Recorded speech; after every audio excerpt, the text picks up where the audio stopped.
వాళ్ళు బెల్ల కొట్టినాను అధ్యక్ష. ధన్యవాదాలు అధ్యక్ష. నందమూరి తారక రామారావు గారి ఆలోచన నుంచి ఉద్భవించిన ఆ అద్భుతమైన కాన్సెప్చువల్ యూనివర్సిటీ, మెడికల్ సైన్సెస్కి ఒక యూనివర్సిటీ స్థాపించాలని ఆయన అనుకోవటం, ఆ తర్వాత ఆయన మహాభినిష్క్రమణం తర్వాత మన ప్రీతమ ముఖ్యమంత్రి, అప్పట్లో కూడా ముఖ్యమంత్రి శ్రీ నారా చంద్రబాబు నాయుడు గారు ఆయన పేరు మీద, ఆయన ఆలోచన నుంచి పుట్టిన యూనివర్సిటీ కాబట్టి ఆయన పేరు పెట్టడం చాలా అద్భుతం.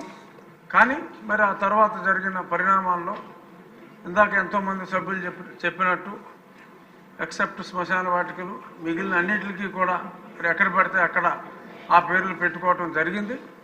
ఇప్పుడు చక్కటి నిర్ణయం, మళ్ళీ చంద్రబాబు నాయుడు గారే ముఖ్యమంత్రిగా రావటం, ప్రజల ఆకాంక్షలకు అనుగుణంగా ఆ పేరుని తిరిగి ఎన్టీఆర్ యూనివర్సిటీ ఆఫ్ హెల్త్ సైన్సెస్గా మార్చడం అన్నది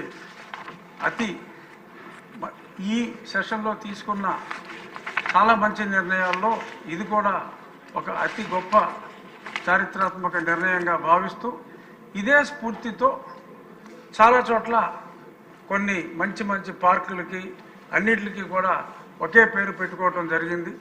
ఆ ప్రాంతంలో, ఆ నగరంలో లబ్ధ ప్రతిష్ఠులు ఎంతోమంది ఉంటారు. గతంలో చంద్రబాబు నాయుడు గారు భాస్కర్ రెడ్డి గారి పేరు, ఇంకా చాలా బ్రహ్మానంద రెడ్డి గారి పేరుతో పార్కు చాలా చేశారు. అలా వారి పేర్లు పెడితే చాలా సముచితంగా ఉంటుందని చెప్పి అది ఆ లోకల్ బోర్డులు తీసుకోవాలని సూచిస్తూ థ్యాంక్ యూ అధ్యక్ష. నమస్కారం. డాక్టర్ అరవింద్ బాబు గారు.